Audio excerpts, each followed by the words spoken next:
ಶಾಂತಿ ಎಂಬ ಸುರನಗರದಲ್ಲಿ ಆಕ್ರೋಶ ಅರಮನೆಯನ್ನು ಕಟ್ಟಿ ಪರನಾರ್ಯ ಪಟ್ಟ ಅರಸ ಎನಿಸಿಕೊಂಡಿರುವ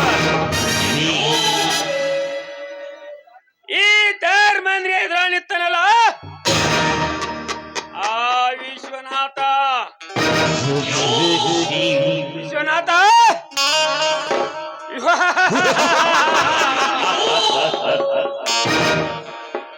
ಕೋಲ್ ಮಿಟಿಗೆ ಸಜ್ಜು ಕರಂಗ ಅರಿಯದೆ ನನ್ನ ಆಳು ಮಕ್ಕಳು ಹೊಡೆದು ಗಣಸನೆಲ್ಲ ಆ ನಿನ್ನ ಗಂಡಸ್ತಾನ ಸವಾಲ್ ಹಾಕಿ ತೊಂಡಿ ಹಣ್ಣಿನ ನಂತರ ನಿನ್ನ ತಂಗಿ ಹೆಸರಿಯನ್ನು ನನ್ನ ಹೊಲದ ತೋಟದ ಮನೆ ಎದುಕೊಂಡು ಹೋಗಿ ಗಂಡು ಬೇರುಂಡನಾಗಿ ನಿತ್ತು ಶೀಲ ಕೆಡಿಸಿ ಇದ್ದರೆ ನನ್ನ ಹೆಸರು ಧರ್ಮೇಂದ್ರ ಅಲ್ಲ.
ಚಿಕ್ಕಪ್ಪ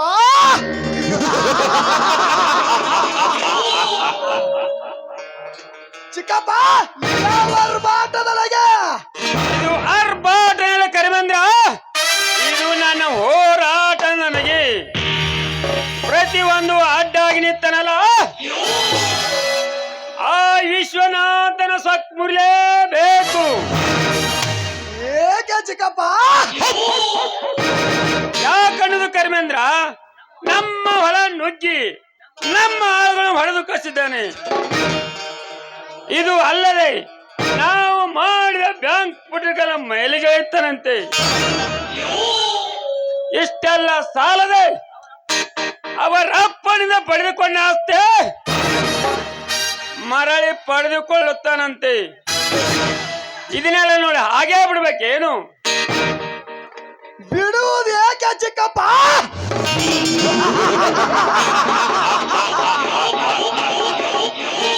ಈ ಮಿಡಿನಾಗರ ಹಾವ ತುಳಿದು ಬದುಕಲಕ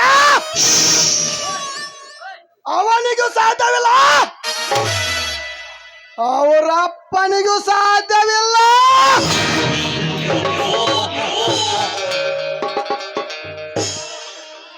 ಭೀಮಾ ಬಾ ಬೇಗನೆ ಹೊರಗು.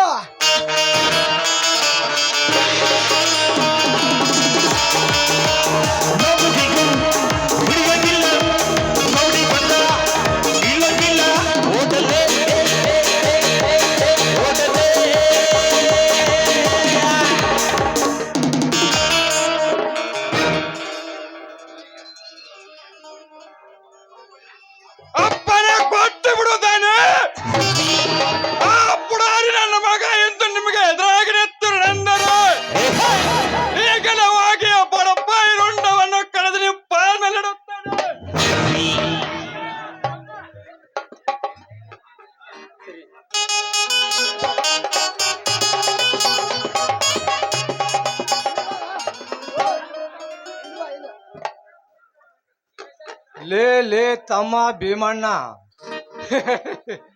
ಆ ವಿಷ್ಣುನಾಥನ ಚಂಡ ಅಂದ್ರ ಕೋಳಿ ಚಂಡ್ ಮಾಡಿ ಏನ್ಲಿ ಅರತ್ ಮರತ್ ನೀ ಅವನ ಕೈಯ ಸಿಕ್ಕ ಬಿಟ್ಟೆ ಅಂದ್ರ ಮೊದಲ ನಿನ್ನ ಕಚಕ ಆಮೇಲೆ ನಮ್ಮ ಸಾವುಕಾರ ಏ ಬಸು ಪತಿ ಅಲ್ಲಾಗ ನೆಲೆಯನ್ನು ಸುಮ್ಮನಿರ್ತ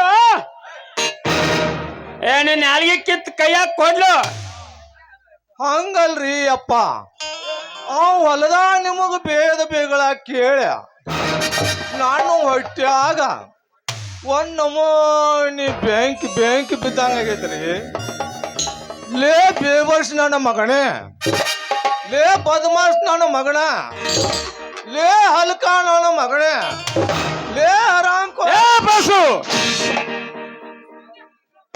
ಪತಿ ಈ ನಮೂನಿ ಬೇದಾಡಿದೆ ಅಂದ್ರು ಯಪ್ಪ ಹೆಂಗ ಮಾಡ್ರಿ ಏನು ಕನ್ನಡ ನಾಡಿಗೆ ಗಂಡುಗಳೆನಿಸಿಕೊಂಡಿರುವ ಈ ಸಾವುಕಾರನಿಗೆ ಎಲೆ ಉಬ್ಬಿಸಿ ಮಾತಾಡ್ತಿದ್ದಾನೆ ಸೊಕ್ಕಿನ ಸೋಳೆ ಮಗ. ಮಾತಾಡ್ತಾರ ಸಾವುಕಾರ ನಿನಗೂ ಮಾತನಾಡ್ತಾನೆ ನಿಮ್ಮಪ್ಪನಿಗೂ ಮಾತನಾಡ್ತಾನೆ. ಹುಚ್ಚರ ಎಚ್ಚರ ತಿಪ್ಪಿ ಬಗಳಿದ್ದಾರೆ. ಏನು ಬಡಬಿಕ್ಕ ಬಾಯಿಗೆ ಬಂದ ಹಾಗೆ ಮಾತಾಡ್ಲಿಕ್ಕೆ ಇದೇನು ನಿನ್ನಂತ ಬಡಬಿಕ್ಕರೆ ಮನೆ ಅಂತ ತಿಳ್ಕೊಂಡಿದ್ದೇನು? ಇದು ಸಾವುಕಾರ ಧರ್ಮೇಂದ್ರನ ಮನೆ. ಸ್ವಲ್ಪ ಎಚ್ಚರದಿಂದ ಮಾತಾಡ್ಲಿಕ್ಕೆ ಕಲಿ. ಮೈ ಮೇಲೆ ಖಬರಿಲ್ಲದ ಎಗರಿ ಮಾತನಾಡಿದರ ನಿಂತು ಜಗದ ಮೇಲೆ ಹೋಗೋದು ಬಿಟ್ಟನು. ಎಚ್ಚರದಿಂದ ಬಗಳು ಉತ್ತರ ಹಾಗೆ ಎಚ್ಚರ ತಿಪ್ಪಿ ಬಗಳಿದ್ದಾರೆ. ಈ ಕಿರಾಂತ ಕುಲ ಕೇಸರನು ಕೆಣಕಲು ಬಂದರೆ ಕೆಣಕಿದಾಗ ಕೈ ಕಾಲು ಕಡಿದು ಹಾಕಿ ಅಡಿಯಿಂದ ಮುಡಿಯುವರೆಗೂ ರತ್ನವಾಗಿ ಶೋಭಿಸಿರುವ ನಿನ್ನ ತಂಗಿ ನನ್ನ ಕೈ ವಸನ್ನು ತಿಳಿದುಕೋ. ಲೇ ಸಾವುಕಾರ ಧರ್ಮ ಸಾವುಕಾರ ನಮ್ಮ ಸೊಕ್ಕಿನಿಂದ ಸಿಕ್ಕ ಜನ ಬಡಪಾಯಿಗಳ ಮಾಂಗಲ್ಯ ಹರಿದು ಮಾನಭಂಗ ಮಾಡಿದಂತೆ ಇಂದು ನನ್ನ ತಂಗಿಸಕ ಮಾತೆತ್ತಿದರೆ ಎತ್ತಿದವರ ಕತ್ತು ಕೊಯ್ದು ಹಳ್ಳದ ಉಸಿರಿನಾಗ ಮುಚ್ಚುತ್ತೇನೆ. ಎಚ್ಚರ ಯಾತರ ಈಶ್ವ್ಯ ಆ ಸಿಂಧು ನಿನ್ನಂತ ಹಾರಾಡಿ ನನ್ನ ತಂಗಿ ಶೀಲವನ್ನು ಕಳೆದುಕೊಂಡ. ಶೀಲ ಕಳೆದುಕೊಂಡರ ಗೌಡನ ಶೀಲ ಕಳ್ಳಿ ಬಿಡ್ದಲ್ಲ ಚಂದೂರ ಲಕ್ಷ್ಮಣ. ಅದು ನಿನ್ನಂತ ಕೋತಿಗೆ ಎಂದಿಗೂ ಸಾಧ್ಯವಿಲ್ಲ ಅಂತ ತಿಳಿದುಕೋ.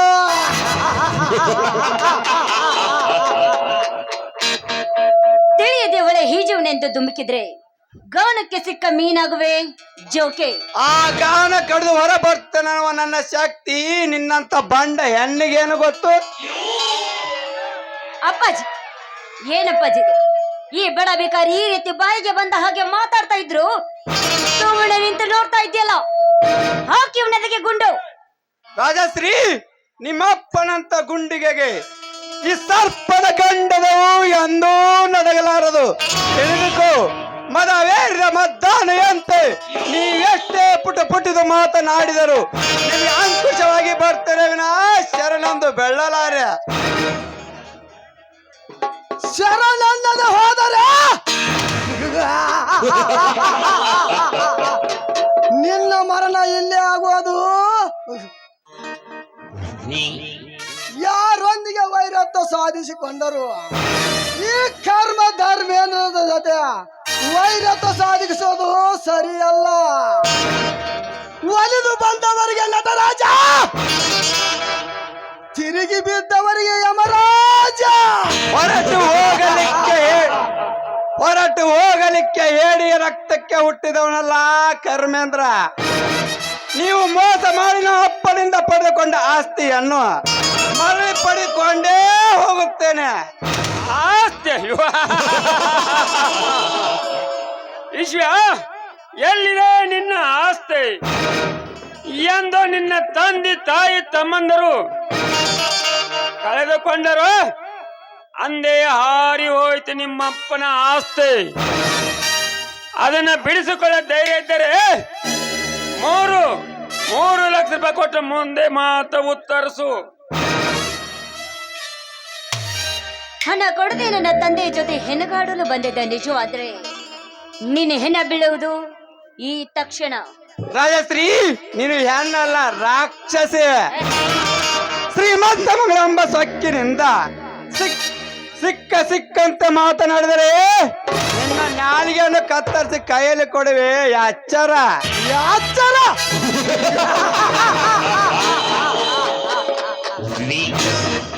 ಯಸ್ವ ಎಲ್ಲಾ ನಾಗರಾವು ಹೆಡೆ ಮಾತ್ರ ತಲೆ ಮಾತ್ರ ಎತ್ತುತ್ತವೆ. ಈ ಬುಸಗುಡು ನಾಗುತ್ತ ಹಾವ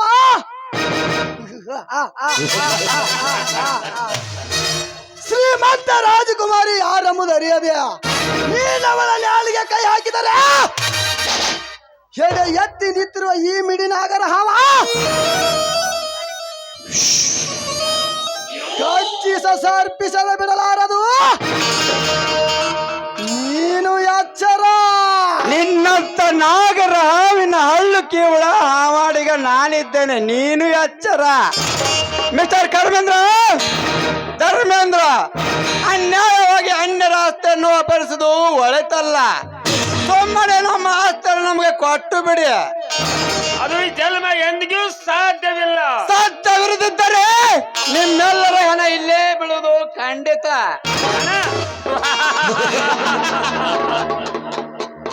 ಈಶ್ವ ಮರಣದ ಬೀಟನ್ನು ಹರಿದು ಹಾಕಿರುವ ಈ ಕರ್ಮ ಧರ್ಮೇಂದ್ರಕ್ಕೆ ಆ ಬ್ರಾಹ್ಮಣದಿಂದಲೂ ಸಾಧ್ಯವಿಲ್ಲ.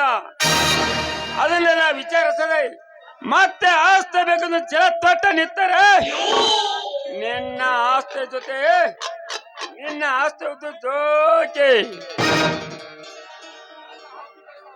ನನ್ನ ಆಸ್ತಿ ಕಳೆದುಕೊಳ್ಳುವ ಮೊದಲೇ ನಿಮ್ಮೆಲ್ಲರ ಪ್ರಕರಣವನ್ನು ಬಯಲಿಗೆ ಎಳೆದು ನನ್ನ ಆಸ್ತಿಯನ್ನು ಪಡೆದುಕೊಂಡೇ ಹೋಗುತ್ತೇನೆ. ನೀವು ಎಚ್ಚರ. ಈಶ್ವ ನಕ್ಕು ಚೀರಾಡಿ ಏಕೆ ಗಂಟಲ ಹರಿದುಕೋತೀಯ? ಹರ ಮುಡಿದರ ಗುರು ಕಾಯುವನಂತ ನನ್ನ ಚಿಕ್ಕಪ್ಪ ನಿನ್ನ ಮೇಲೆ ಮುನಿಸಿಕೊಂಡರು. ನಾನು ನಿನ್ನ ಕಾಯುವೆನು. ಈಶ್ವ ನೀ ಕೇಳಿದಟ್ಟ ಸ್ವಲ್ಪ ಮೆಟ್ಟಿಗೆ ಆದ್ರೂ ಸಹಾಯ ಮಾಡುವನು. ಇಲ್ಲ ನಮ್ಮ ಮನೆಯಲ್ಲಿ ಹಾಳಾಗಿ ಬಿದ್ದಿಕೋ. ತುತ್ತು ಕುಳ್ಳಿಗೆ ಇದೇ ಮಾತನ್ನು ಇನ್ನೊಂದು ಸರಿ ಉಚ್ಚರಿಸಿದರೆ ನಿನ್ನ ರಕ್ತ ಕುಡಿದು ಬಿಟ್ಟರು. ಬಾಯಿ ಬಿಗಿಡಿದುಕೊಂಡ ಮಾತನಾಡು. ನನ್ನ ತೋಳಿನಲ್ಲಿ ದೇವರ ಕೊಟ್ಟಿಯ ಶಕ್ತಿಯ ಬಲವಿದೆ. ನಿನ್ನಂತ 10 ನಾಗರ ತುತ್ತನ್ನಾಕುವ ಶಕ್ತಿಯೂ ನನ್ನಲ್ಲಿದೆ.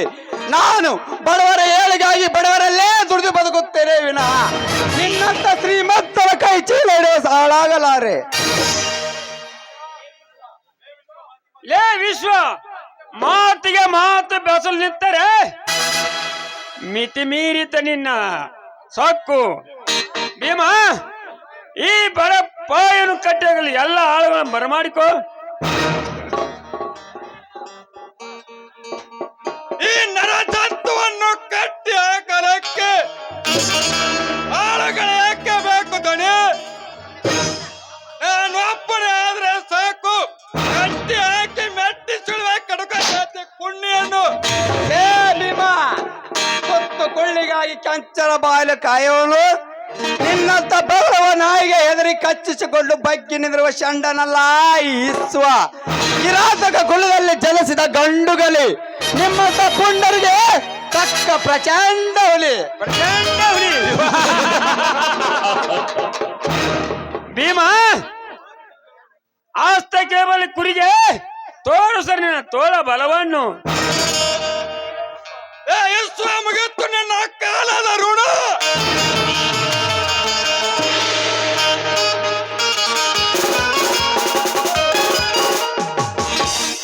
ಎಲೇ ಭೀಮ, ನಿಲ್ಲಿಸು ನಿನ್ನ ಹೇಸಿತನದ ಕಾಯಕವನ್ನು. ಅಪ್ಪ, ಏನಿದು ಮನೆಯಲ್ಲಿ ಕಾಳಗ? ಜೈರಾಮ್, ನಿನಗೆ ನನ್ನ ಕೆಲಸ ತಿಳಿದಿಲ್ಲ. ಸುಮ್ಮನೆ ಡ್ರೆಸ್ ಬದಲಿ ಮಾಡ್ಕೋ ಹೋಗು ಒಳಗೆ. ಅಪ್ಪ ದೊಡ್ಡ ಶ್ರೀಮಂತ ಅನಿಸ್ಕೊಂಡವರು ನೀವು, ನಿನ್ನ ಬಾಯಿಂದ ಇಂಥ ಶಬ್ದವೇ? ಏನು ಅರಿಯದ ಇಂಥ ಬಡವರ ಮೇಲೆ ದಬ್ಬಾಳಿಕೆ ಮಾಡಲಿಕ್ಕೆ ನಾಚಿಕೆ ಆಗೋದಲ್ಲವೇ ನಿಮಗೆ? ಇನ್ಸ್ಪೆಕ್ಟರ್, ಇನ್ಸ್ಪೆಕ್ಟರ್ ಅಧಿಕಾರಿ ಆದ್ರೂ ನೀನು ನನ್ನ ಮಗ. ನಾನು ಹೇಳ್ದ ಕೇಳುದು ನಿನ್ನ ಕೆಲಸ. ನನ್ನ ಮಾತನ್ನು ಕೇಳಿದ ನಿನ್ನ ಅಧಿಕಾರ ನಡೆಸಿದರೆ ಮಗನಾದರೂ ಪರವಾಗಿಲ್ಲ, ನೀನ್ ಈಗಲೇ ಸಸ್ಪೆಂಡ್ ಮಾಡಿಸ್ಬಿಡ್ತೇನೆ. ಅಪ್ಪ ಮೊದಲು ಬಾಯಿ ಮುಚ್ಚು. ತಂದೆ ಆದರೂ ನೀನು ನನ್ನ ಮನೆಯಲ್ಲಿ ಇರಬಹುದು.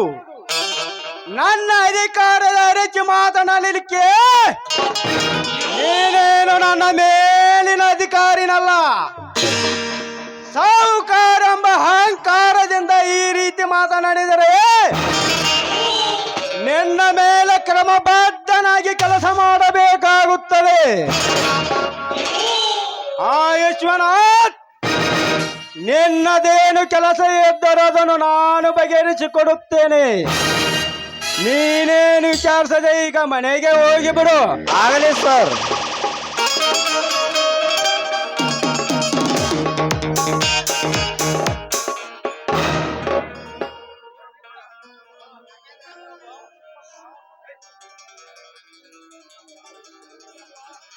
ಚಿಕ್ಕಪ್ಪ, ಮಗನಂದ ಮಮತ ಹಿಡಿದರೆ ಈ ಕಪಿ ನಮ್ಮನ್ನು ಕಚ್ಚದೆ ಬಿಡಲಾರದು. ಹೌದಪ್ಪಾಜಿ, ನಮ್ಮಂತ ಶ್ರೀಮಂತರ ಮನೆಗೆ ಅಪಕೀರ್ತಿ ತರುವ ಆತ ಕೋತೆಯ ಕಿವಿಯನ್ನ ನಾವು ಕೀಳಲೇಬೇಕು.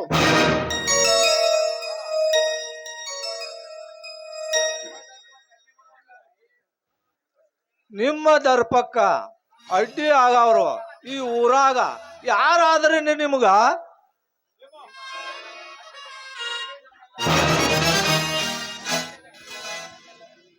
ಅಡ್ಡಗಟ್ಟಿ ಸೀಳುವುದ ನಮ್ಮೆಲ್ಲರ ಗುರಿ. ಭೀಮಾ, ಈ ಕಾಕಿ ಕಾಯ್ದೆ ಮುರ್ಲೇಬೇಕು. ಬನ್ನಿ ಹೋಗೋಣ.